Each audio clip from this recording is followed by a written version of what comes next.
Senhoras e senhores, olá, aqui que está falando é o pastor Fábio, pastor da Igreja Evangélica Quadrangular, aqui em Brusque, Santa Catarina. Carinhosamente chamamos o nosso ministério de A Família Quadrangular. Bom, e hoje nós estamos começando uma série de entrevistas. Já está aqui na minha frente, aqui não é de frente com o Gabi não, né? De frente com o pastor Fábio, um amigo, um irmão em Cristo. Ele é pastor da Casa Missionária Peniel, aqui na cidade de Brusque. Tem 35 anos de idade, casado com a pastora Flávia Nunes. Juntos eles têm 2 filhos. Ele é convertido já há 8 anos. E essa casa funciona há 9 meses aqui na cidade, trazendo paz, alegria, transformação e mudança de vidas. Eu quero que vocês recebam com alegria aí no seu lar o nosso amigo pastor Christopher Nunes. Paz seja convosco, pastor Christopher. Amém. A paz do Senhor seja com todos vocês, pessoas que estão nos assistindo, nos ouvindo. É uma honra daqui, um privilégio participar desse programa, esse início de um novo projeto, e que esse podcast, e todos os outros que serão transmitidos possam alcançar o maior número de pessoas possível. Em nome de Jesus. Graças a Deus. Então, o senhor é o primeiro entrevistado do nosso quadro dos podcasts aqui, dos entrevistados da Família Quadrangular. Pastor Christopher Nunes, como o senhor se sente melhor se chamar Pastor Christopher? Pode ser Cristo. De Cristo. Cristo, tanto faz. Christopher tem a ideia de o portador de Cristo. O nome Christopher, ele significa o portador de Cristo. E qual é o segredo para uma barba tão bonita como essa aí, ó?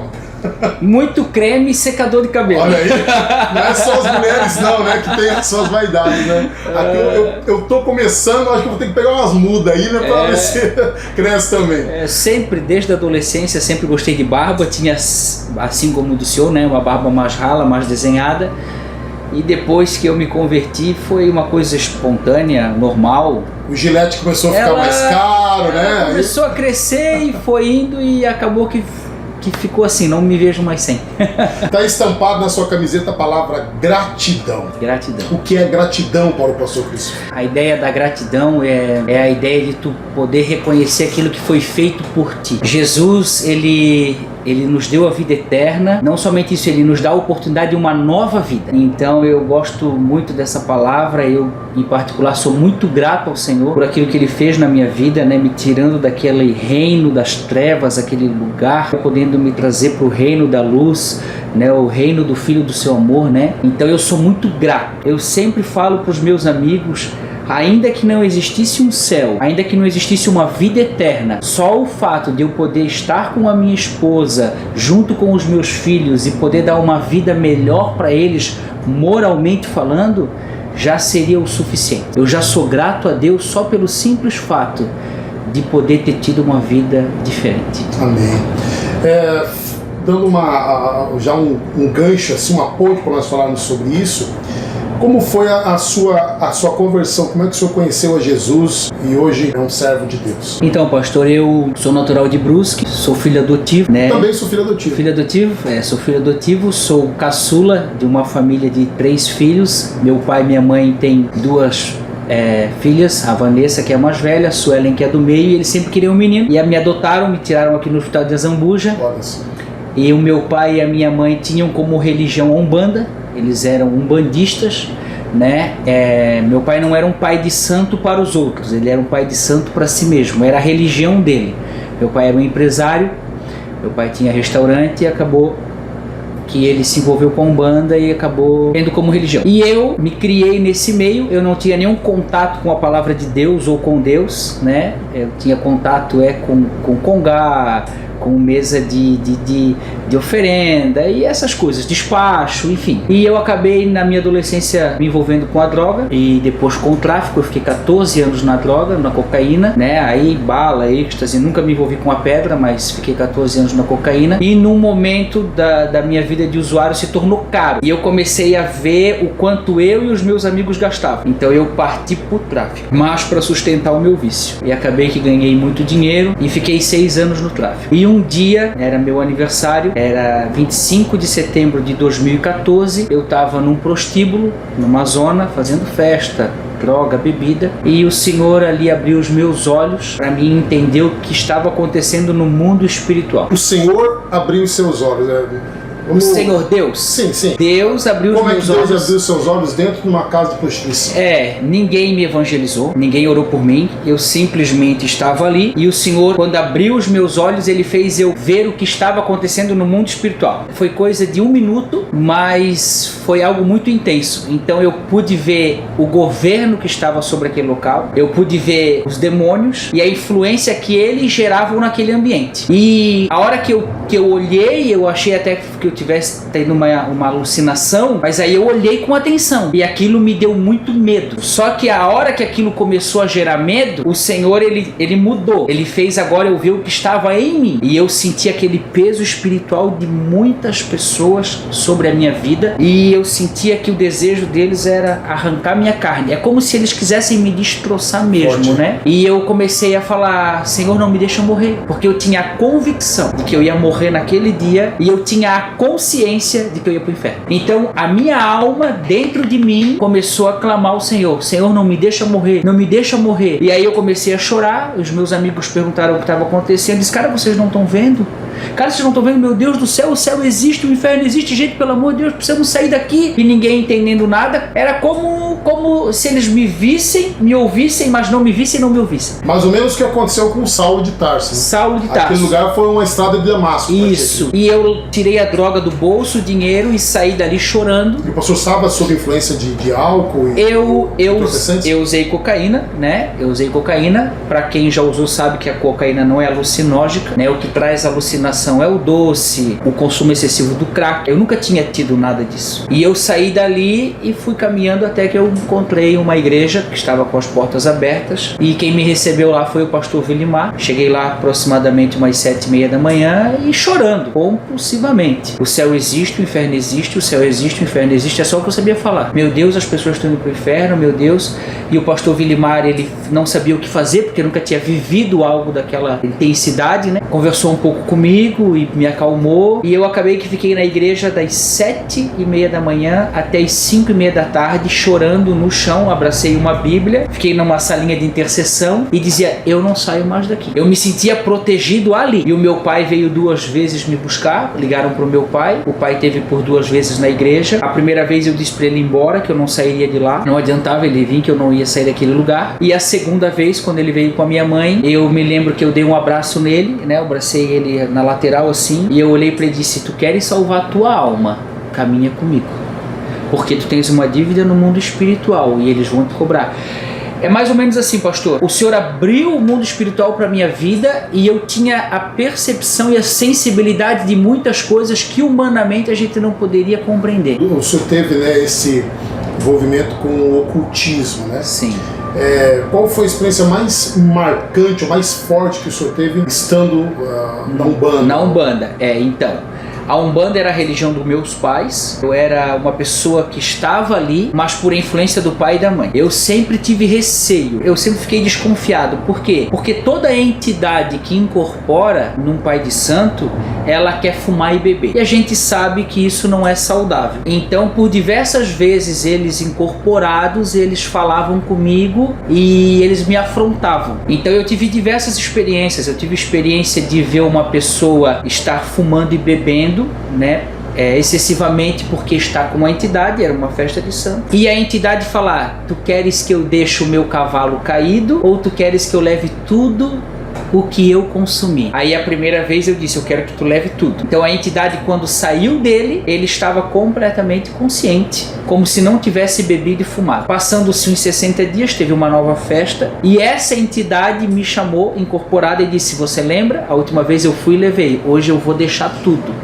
Eu não vou levar nada do que eu vim buscar. E ele estava ali, incorporado, conversando, e quando a entidade saiu, ele caiu desacordado, completamente embriagado, bêbado, e a gente teve que cuidar, entre outras experiências de poder, né? Porque o diabo, ele tem poder. Ele tem poder, ele pode se transfigurar num anjo de luz, ele pode mudar a forma, uma forma natural. Por exemplo, Moisés lançou o cajado e se transformou numa serpente, e os magos de Faraó lançaram e também se transformou numa serpente. Então eu teria muitas histórias assim que eu poderia contar, né? É claro que é uma história longa e muito rica em detalhes. Onde nasceu no seu coração o desejo desse projeto que hoje é uma casa missionária? Como é que isso nasceu no seu coração? O senhor também teve passar pelo processo de recuperação, de tratamento, né? Eu, depois que o senhor falou comigo naquela noite, eu me converti e nunca mais tive nenhum envolvimento. Eu imediatamente saí do tráfico, eu nunca tive problema de recaída, nunca tive problema mais com bebida. Enfim, foi uma transformação, uma mudança, né? Um milagre, né? E a gente está nessa caminhada há 8 anos. Depois de algum tempo a minha esposa se converteu e eu faço o que eu faço por gratidão, né? Eu consigo entender, pastor, que aquilo que o Senhor fez por nós e Ele quer fazer através de nós é muito rico. Então eu não acho justo eu portar a vida eterna e guardar ela para mim. É mais ou menos a ideia de uma pessoa que tinha uma vida completamente destruída e ela conhece a Jesus e Jesus, por um plano perfeito, prospera ela de tal maneira que agora ela vai pensar somente em si. Continua sendo egoísta, né? Então eu tenho esse desejo de gratidão e eu compreendo que o Senhor nos chamou para fazer a diferença. Então eu não faço esse trabalho agora, eu faço esse trabalho desde os primeiros meses, porque com os 9 meses de conversão, um rapaz chamado Bruno esteve na igreja e ele precisava de uma ajuda, de um lugar, e a igreja mandou ele na minha casa. Eu morava numa kitnet, 2 quartos, banheiro e cozinha. E ele bateu na minha porta e disse: eu tive na igreja que tu congrega, o pastor mandou eu vir na tua casa. Eu recebi, o nome dele é Bruno, recebi ele para dentro de casa, ele tomou um banho e eu falei: cara, fica aqui com a gente. Nunca tinha visto. Ele era filho de pastores de navegantes, ele estava desviado. E a gente cuidou dele e no dia seguinte a gente deu um destino para ele. Então a gente sempre acolheu pessoas dentro de casa, desde os 9 meses de conversão, né? Eu cheguei a ter 3 pessoas, então eu acolhia elas, cuidava como um filho, não tinham que sair para trabalhar. Mas nem era um projeto. Não era um projeto público, né? Não era um projeto público. Eu acolhia as pessoas, dava banho, cortava cabelo, dava roupa. Tinha uns que precisavam usar corega, comprava corega, né? Porque tinham a dentadura. E eu saía para trabalhar. Eles ficavam ali, lendo a Bíblia, estudando. A minha esposa sempre supervisionando, né? E eu saía para trabalhar, sempre em contato. Algumas pessoas pensam que pode ser uma irresponsabilidade. Mas eu penso que se Deus não guardar a casa, em vão trabalham os sentinelas, né? E eu tô cumprindo uma ordem de Cristo. A Bíblia diz que eu preciso ser uma pessoa que gosta de receber o estrangeiro, de acolher o necessitado, de abrir a minha casa. Eu tô cumprindo uma ordem. Quando alguém bate na porta da minha casa, pastor, o Senhor está lá no seu trono de glória, olhando para baixo. Eu estou dentro de casa e o necessitado está fora. Quando ele bate na minha porta, o foco não é mais o necessitado. O foco diante de Deus sou eu, porque Ele diz: eu tive fome e me desse de comer. Eu tive sede e me desse de beber. Então eu vejo que quando uma pessoa necessitada vem ao nosso encontro, é Deus nos dando a oportunidade de manifestar o reino. E hoje em dia está muito difícil. Quando eu pego o meu telefone e ligo para um empresário dizendo: eu preciso de ajuda, e ele diz para mim: eu vou orar, na minha concepção bíblica ele já está em pecado, porque aquele que pode fazer o bem e não o faz comete pecado, ou aquele que sabe que deve fazer não faz. Então eu sou muito sensível a esses pequenos detalhes que vão fazer a diferença. Sempre fui, pastor, e isso não vem de mim, é uma dádiva de Deus. O senhor falou que, né, quando faz uma ligação a um empresário, né, possivelmente cristão. A maioria. Uma resposta como essa pode ser um cristão. A maioria. E como é que essa casa se mantém? A casa, ela se mantém de ofertas voluntárias. É uma casa que ela não tem o objetivo de fins lucrativos. Ela é para arrecadar? Eu passei um processo da minha vida, pastor. Meu primeiro trabalho foi lavando prato. Depois trabalhei em empresa, limpei lote, até que chegou uma fase da minha vida cristã que eu me envolvi com administração de imóveis e eu ganhei muito dinheiro. Quando eu abri a Casa Peniel no dia 17 de abril, eu entrava de recurso para mim, R$9.000 na minha conta todo mês. Então a minha vida era uma vida muito confortável, só que eu me sentia ao mesmo tempo vazio. Embora eu cuidasse de 2 ou 3 e tivesse dinheiro, eu e minha esposa se sentíamos vazios, porque parece que a gente estava dando da sobra. E a gente entrou num acordo: vamos então abrir a casa. Quando eu falei vou abrir a casa, e eu comecei a receber as pessoas, no mesmo dia eu fui em 2 igrejas. Fui num culto de manhã e num culto à noite. E a palavra ministrada foi: um soldado uma vez alistado não pode se preocupar com a vida civil. E eu falei: amor, Deus vai nos tirar tudo. Tudo no sentido de que a nossa segurança financeira a gente vai perder, vamos viver da fé. Então essa casa ela é mantida por ofertas voluntárias, por amigos que nos conhecem, pessoas que nos viram no programa do Celso Portioli em rede nacional, que tem, né, acompanhado a nossa história. O nosso recurso, pastor, é uma vergonha o que eu vou falar, mas é a realidade que eu também sei que o senhor vive. 85% do recurso da Casa Missionária Peniel, ela vem de fora de Brusque. E eu estou com a casa aberta desde o dia 17 de abril. Eu recebi 3 ofertas das igrejas de Brusque. Primeira oferta de R$150 de uma igreja. Segunda oferta de R$500 de uma segunda igreja. E final do ano passado eu recebi uma oferta que a igreja se mobilizou em nos ajudar de R$1.900. Fora isso, nenhuma igreja de Brusque investe na Casa Peniel financeiramente falando, com exceção do Ministério Família aos Pés de Jesus, que nos ajuda e paga a nossa conta de luz mensal. Então a gente vive literalmente da fé, né? Esse gráfico é assustador. Assustador, pastor. O trabalho que o senhor faz, que talvez outros fazem também, mas é assustador, né? Saber que 3 ofertas, eu recebi de quase 150 mil habitantes. E a nossa igreja local é uma igreja extremamente rica, é uma igreja extremamente poderosa, aonde o Senhor poderia ser suprido das suas necessidades, mesmo o Senhor carregando a placa quadrangular. O meu pastor me ensinou algo que para mim assim foi muito edificante e libertador, no ponto de que nós somos um reino de muitas bandeiras, porque existe a ideia da divisão dentro da igreja, existe da ideia da placa.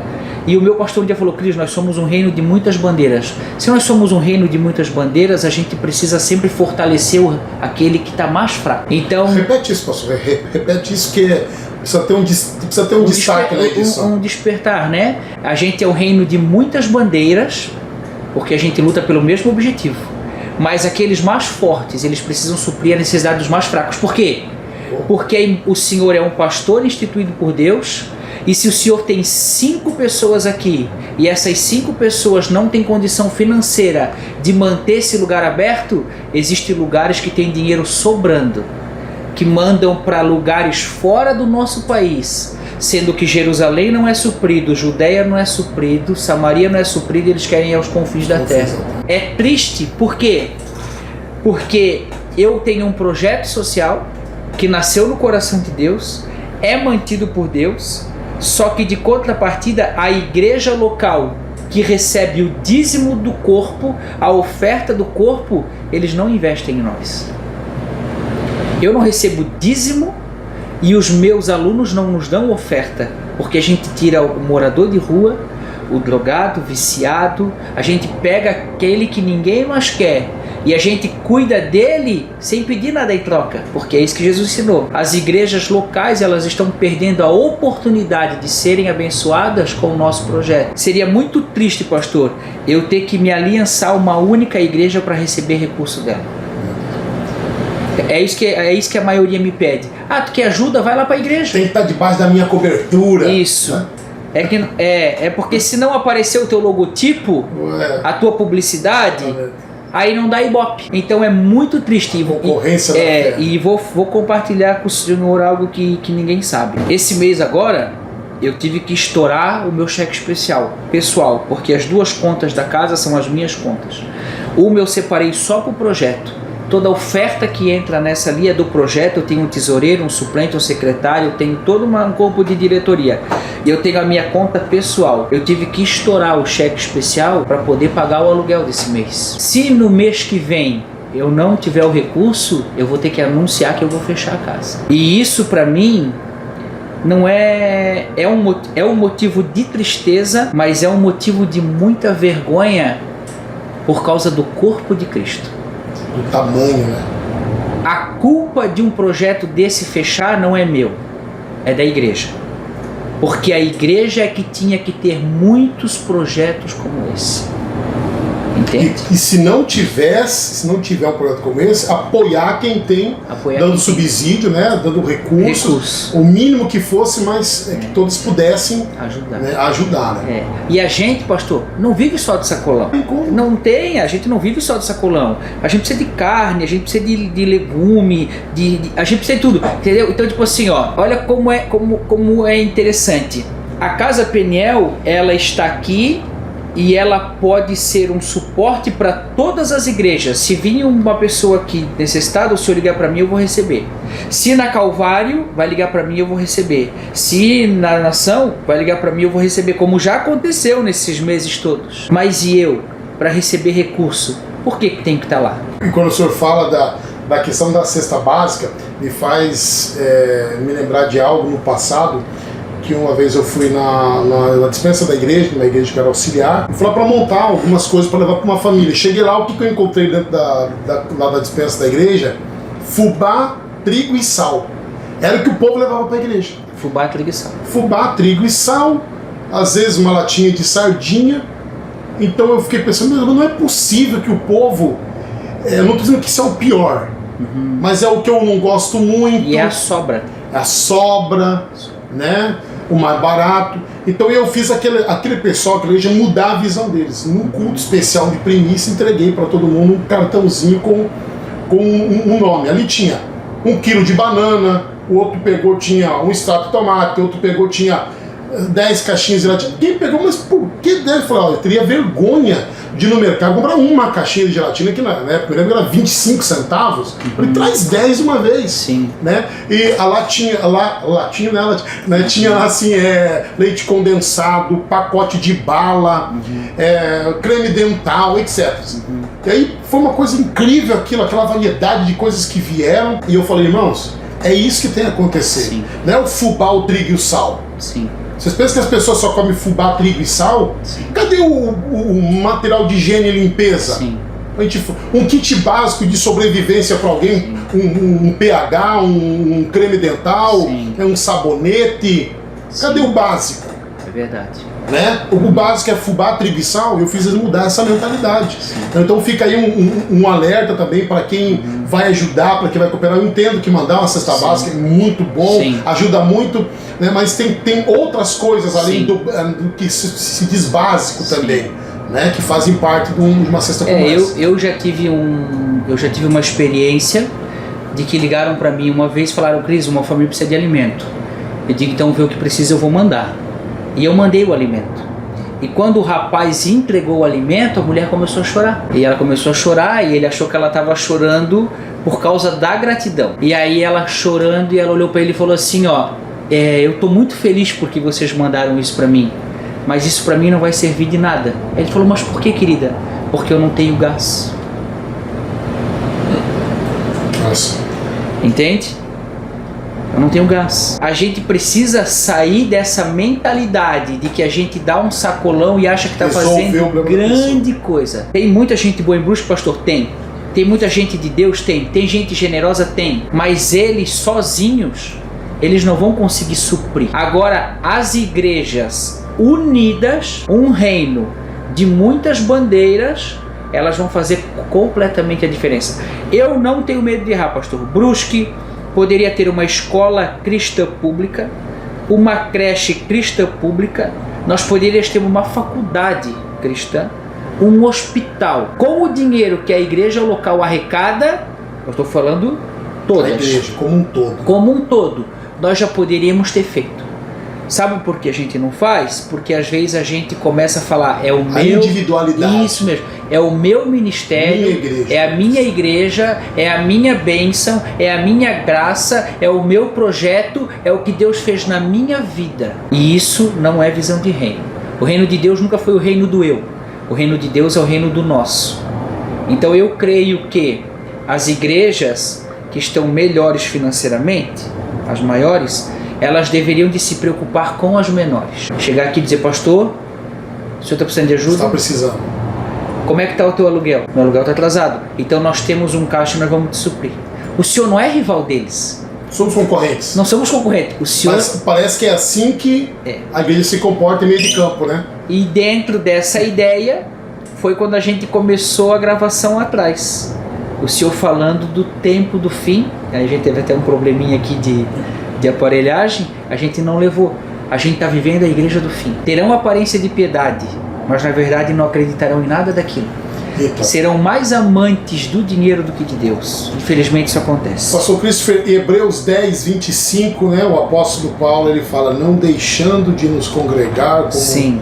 alguns têm por costume, né? Que, Sim. claro, que é importante, né, que os crentes, eles se reúnam como igreja. Como igreja, não importa, né, como se leve a cabo essa reunião. Então ele diz assim, antes nos exortando uns aos outros, né? O que é exortar uns aos outros? É animar uns aos outros. Encorajar, né? Encorajar. Né? E tanto mais, quanto vedes que aquele dia se vai aproximando. Sobretudo, né, fala dos últimos dias. Os últimos dias. Nós estamos caminhando aqui para o nosso encerramento. Os últimos dias. Está chegando os últimos dias?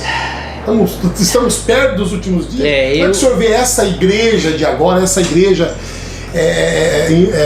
individualista, essa forma da igreja estar levando a palavra, mapeando os seus lugares como setores? Aqui é minha área, aqui é meu território, aqui é meu setor, aqui é minha placa, como o mesmo já falou. Sim. Como é que está a igreja desses últimos dias, na sua visão? Eu creio que aquele dia não chegará enquanto não acontecer duas coisas. Primeiramente, haverá uma época de grande rebelião contra Deus, e depois virá o homem da rebelião, o filho da perdição, e ele se oporá a qualquer coisa que é Deus. Não vou entrar nesse tema de a igreja subir antes do anticristo ou depois, mas uma coisa vai acontecer. Vai precisar ser unificado, vamos ter que ter um governo, uma moeda e uma forma de adoração. Eu creio que a gente está se encaminhando para tudo isso, e é aqui onde o Senhor vai separar o joio do trigo. As pessoas que elas têm visão de aquário, elas não vão sobreviver no oceano. Nós somos daqueles que sobrevivem no oceano, né? No meio de predadores que são o que? O mundo lutando contra a igreja, lutando contra o nome de Jesus. Jesus falou, cara, vocês serão perseguidos de todas as nações, lançarão vocês à morte, à prisão, porque vocês são meus seguidores. Então eu vejo que toda essa pandemia, tudo isso que está acontecendo, é uma forma de articular a humanidade para aquilo que eles já estão preparando. O senhor acredita que Deus está passando em vistoria as igrejas, as suas estrelas, né, no candelabro, enfim? Ele está. Aí é onde que a gente vai ver quem são e quem não são. Por quê? Porque vamos supor... O que serve e o que não serve. Que serve ou não serve. Porque vamos entrar na parte espiritual, no âmbito religioso. A gente sabe que existe uma igreja do anticristo. Apocalipse 17 descreve isso. Só que essa igreja do anticristo, ela tem um nome, que é a religião maior da terra, a gente sabe disso. Só que ela tem ramificações. Tem muita igreja que se diz evangélica que está ligado a essa igreja mãe. E no final do tempo a Bíblia diz o quê? Que todos quanto não tiverem o nome escrito no livro da vida adorarão a besta. Aí o Senhor vai fazer o seguinte, ele vai gerar um tempo onde tu vai ter que escolher em abrir mão de tudo aquilo que tu construiu e lançar fora para servir ao Senhor, ou ficar com tudo isso que tu construiu, aliançar a esse governo. Não sei se tu consegues entender mais ou menos o que eu estou dizendo. Eu creio que a gente está no fim, eu creio que a gente está se encaminhando aí para dias terríveis, né? E somente aqueles que forem fiéis ao Senhor vão suportar, né? E a ideia de ser fiel é a ideia de não negociar com Deus. Tu é fiel ao Senhor, não tem negociação, não tem meio termo, é isso que Deus quer que eu faça, é isso que eu vou fazer, e ponto final, né? A gente tem que tomar muito cuidado. Pastor, eu tomo muito cuidado. Eu não me impressiono com nenhum ministério gigantesco. Eu não me impressiono. Eu creio que pode haver um avivamento nas regiões, mas eu não olho para uma igreja porque ela tem 10 mil membros, significa que Deus está lá. É o mesmo pensamento que eu tenho. Se ela tem 10 mil membros, entendeu? Tem que ter um poder de Deus muito forte atuando, e acompanha esse poder de Deus o quê? Sinais, milagres, fundamentos, generosidade, gratidão. Isso é poder de Deus. Agora, porque tem 10 mil pessoas, é porque Deus está lá? Não. Porque o mundo ouve as coisas do mundo. O mundo não ouve as coisas da igreja. O mundo, ele quer oprimir e ele quer sufocar o reino de Deus. Então eu não me impressiono. Não me impressiono nem um pouco. Eu me impressiono com uma pessoa que tem muito pouco. E tendo muito pouco, ela ainda consegue dividir o pouco que ela tem com o que tem menos do que ela. Isso se chama prosperidade. Prosperidade não é de ter muito dinheiro. Pastor, 4 palavras que eu vou falar para o senhor aqui. Eu vou falar a palavra e o senhor diz o que vier à mente, bem rápido, bem assim, bem objetivo. Tá bem, bem concreto. Fé. Certeza. Amor. Sacrifício. Paz. E ser livre. E a sua palavra, gratidão. Fundamento de fé. O seu versículo. Filipenses 1:29. Porque foi dado a vocês não somente o privilégio de crer em Cristo, mas também de padecer por Ele. Por que esse versículo? Porque eu acho que Cristo não chamou ninguém para autorrealização. Eu acho que Cristo chamou a gente para uma autonegação.